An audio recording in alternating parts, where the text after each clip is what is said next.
दोस्तों, क्या आपने कभी सोचा है कि मरने के बाद क्या होता है? अक्सर लोग मरने के बाद आत्मा का जिक्र करते हैं और स्वर्ग नरक की बातें करते हैं। लेकिन सवाल ये है कि क्या मरने के बाद हम अपने आप को महसूस कर सकते हैं, या मरने के बाद हम अपने आसपास की सारी एक्टिविटीज को देख सकते हैं? ये सारे सवाल हम सभी के मन में जरूर आते हैं, लेकिन इसका जवाब हम में से किसी के पास नहीं है। लेकिन आज की वीडियो में हम आपको ऐसी बातें बताएंगे जिससे आपको आपके हर सवालों का जवाब मिल जाएगा। तो वीडियो में लास्ट तक बने रहना, और अगर चैनल को सब्सक्राइब नहीं किया तो प्लीज कर दे। हम आगे भी ऐसी ही वीडियो लेकर आते रहेंगे। तो चलिए वीडियो को शुरू करते हैं।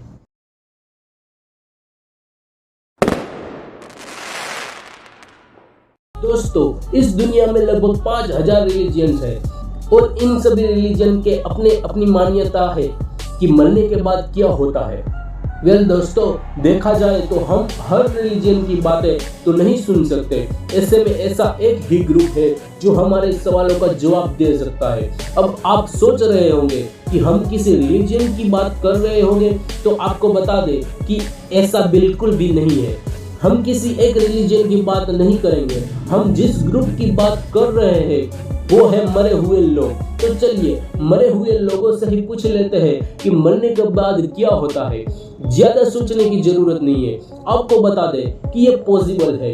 दोस्तों, आपने कई बार देखा होगा कि बहुत से लोग मर जाते हैं, यानी उनकी सांसें रुक जाती है, थम जाती है, लेकिन फिर कुछ मिनट बाद ही उनकी सांसें फिर से चलने लगती है, यानी वो वापस से जिंदा हो जाते हैं। मॉडर्न भाषा में हम उसे NDE यानी नियर डेथ एक्सपीरियंस कहते हैं। जैसे हम लोगों के मन में ये सवाल है कि मरने के बाद क्या होता है, ठीक यही सवाल साइंटिस्ट के मन में भी आता है, और इसी बात का पता लगाने के लिए इन साइंटिस्ट ने ऐसे लोगों से पूछताछ की जिन्होंने NDE यानी नियर डेथ एक्सपीरियंस को फील किया है। एक बार एक college student over sleeping dose खाने से बेहोश हो गया। जल्दी जल्दी एम्बुलेंस बुलाई गई, और उसे एम्बुलेंस से लेकर जा ही रहे थे कि रास्ते में उसकी सांसें रुक गई, यानी उसकी मौत हो गई। लेकिन आप जानकर हैरान रह जाएंगे कि मात्र 3 मिनट के बाद ही वो लड़का वापस से जिंदा हो गया और उसकी सांसें चलने लगी। जिंदा होने के बाद साइंटिस्ट ने उससे पूछा कि आखिर 3 मिनट के दौरान उसने क्या एक्सपीरियंस किया। तो उसने बताया कि वो अपने शरीर से निकल चुका था और हवा में उड़ रहा था, और ऊपर तैरते हुए वो अपने शरीर को ही देख रहा था। आई नो, आपके लिए ये विश्वास करना बहुत ही मुश्किल होगा। ठीक ऐसा ही उन साइंटिस्ट के साथ भी हो रहा था। उन्हें बिल्कुल भरोसा नहीं हो रहा था कि ऐसा भी कुछ हो सकता है। साइंटिस्ट इस सोच में पड़े थे कि क्या वो उस लड़के की आत्मा थी या उसका कोई भ्रम। उस बात का पता लगाने के लिए साइंटिस्ट ने उस लड़के से उस 3 मिनट के दौरान हो रही सारी चीजें पूछी, और आप जानकर हैरान हो जाएंगे कि उस लड़के ने एक एक बात को रिकॉल कर दिया। यहाँ तक उस लड़के ने ये तक बता दिया कि एम्बुलेंस किस किस मोड से गुजरी थी। आप लोगों को बता दें कि ऐसा एक्सपीरियंस किन्हीं 1-2 लोगों को नहीं बल्कि लाखों लोगों को होता है, और सभी लोग अलग अलग चीजें एक्सपीरियंस करते हैं। अधिकतर लोगों को एक टनल का एहसास होता है, जैसे वो एक टनल से होकर गुजर रहे हैं। इसके अलावा कई लोग out of the body experience करते हैं, जैसे उस लड़के को हुआ था। कुछ लोगों को डार्कनेस का एहसास भी होता है, लाइक उनके सामने कुछ भी नहीं होता, सिर्फ अंधेरा ही रहता है, लेकिन उनकी मेन वाली फीलिंग रहती है, मतलब वो खुद को फील कर पा रहा होता है। इन बातों से ये पता चलता है कि भले ही मरने के बाद हमारा शरीर मिट्टी में ही क्यों ना मिल जाए, लेकिन हमारी मेन वाली फीलिंग रहती है, यानी हमारी आत्मा जिंदा रहती है। ये सारी बातें तो साइंटिस्ट के ऑब्जर्वेशन है, लेकिन अब हम आपको गरुड़ पुराण की भी बातें बताते हैं कि उसमें मरने के बाद क्या होता है के बारे में क्या लिखा है।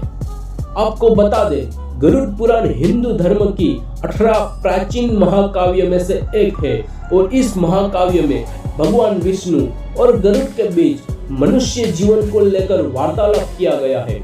दरअसल दोस्तों, मृत्यु एक बहुत ही इंटरेस्टिंग प्रोसेस है, इसलिए गरुड़ पुराण में इसे कुछ भागों में समझाया गया है।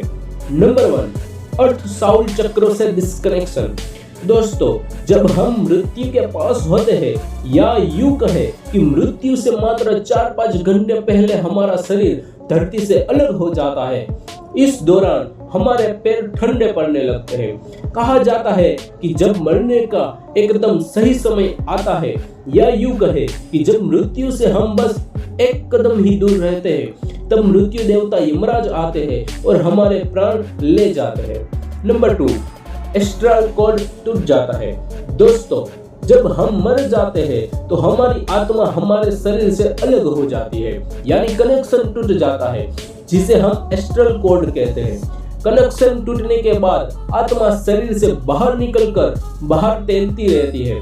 अगर आत्मा शरीर से नहीं निकलना चाहती तो वो फिर से शरीर में घुस जाती है, लेकिन अगर एस्ट्रल कॉर्ड टूट जाता है तो आत्मा फिर से शरीर में नहीं जा पाती, क्योंकि कोई चुंबकीय फोर्स उसे अपनी तरफ खींचता है। Number 3, end of physical body. दोस्तों, इस चरण में जब इंसान मर जाता है तो उसकी आत्मा को एक शोर सुनाई देता है और वो अपने सगे संबंधियों को कहता रहता है कि वो अभी मरा नहीं है, लेकिन कोई भी उसकी बात सुन नहीं पाता। और जब उसे यकीन हो जाता है कि अब वो मर चुका है तो वो धीरे धीरे ऊपर की तरफ चला जाता है। नंबर 4, शरीर से छुटकारा। अंतिम क्रिया के बाद आत्मा ये समझ जाती है कि अब उसके धरती पर रहने का माध्यम खत्म हो चुका है और अब वो अपने आप को बहुत आजाद महसूस करती है और हर जगह आ जा सकती है। मरने के 7 दिन बाद तक आत्मा अपने पसंदीदा जगह पर ही रहती है और उसे जो कुछ भी पसंद है वही करती है, और 7 दिन बाद वो धरती से दूर होने लगती है और एक अलग दुनिया में एंटर करती है। नंबर 5, सुरंग। दोस्तों, दूसरी दुनिया में जाने के लिए उसे एस्ट्रल प्लेन तक पहुंचना होता है, जिसके लिए उसे एक सुरंग पार करनी होती है। इसीलिए कहा जाता है कि मृत्यु के 12 दिन बहुत ही जरूरी होते हैं और इन 12 दिनों में हमें उनके सारे क्रियाकर्मों को अच्छे से करना चाहिए, जो आत्मा को सुरंग पार करने में मदद करती है। अगर ये क्रियाकर्म अच्छे से नहीं हुए होते तो आत्मा एस्ट्रल प्लेन तक नहीं पहुंच पाती और ना ही वो धरती पर रह पाती। वो इन दिनों के बीच ही भटकती रहती है, इसलिए उनके मृत्यु क्रिया करना बहुत ही जरूरी होता है। नंबर 6, पूर्वजों से मिलाप। दोस्तों, मरने के 10 दिन बाद यानी 11वें और 12वें दिन हिंदू धर्म में होम प्रार्थना की जाती है, जिससे आत्मा अपने पूर्वजों, मार्गदर्शकों, परिवार वालों से मिलते हैं। उसके बाद मृत पूर्वज ऊपरी दुनिया में उनका स्वागत करते हैं। नंबर 7, जीवन का सार। दोस्तों, आत्मा अपने पूरे जीवन का गहन अध्ययन करती है, जिसके बाद वो खुद ही उसकी समीक्षा करती है। आत्मा ने धरती पर जितने बुरे कर्म किए होते हैं उसके लिए वो बहुत क्रोधित होती है और अपने अच्छे कर्मों के लिए खुश होती है। अपने कर्मों के हिसाब से ही आत्मा अपना अगला जीवन चुनती है। अगर उसने बुरे कर्म किए हैं तो वो अपने अलग जीवन में उसका कर्ज भी उतारती है। नंबर 8, पुनर्जन्म। दोस्तों, अपने जीवन की समीक्षा करके हम अपना पुनर्जन्म लेते हैं और जन्म के पहले माँ के गर्भ में प्रवेश करते हैं। बता दें कि जन्म के 40 दिन तक हमें पिछले जन्म का सब कुछ याद रहता है, उसके बाद हम सब कुछ भूल जाते हैं। जन्म के दिन और समय के हिसाब से ही हमारी कुंडली भी बनाई जाती है। तो दोस्तों, ये थी हमारी आज की वीडियो। उम्मीद है आपको आपके सारे सवालों के जवाब मिल गए होंगे। आज की वीडियो में बस इतना ही। अगर आपको ये वीडियो पसंद आए तो इसे लाइक करके चैनल को सब्सक्राइब करना ना भूलें। मिलते हैं अगली वीडियो में। Thank you.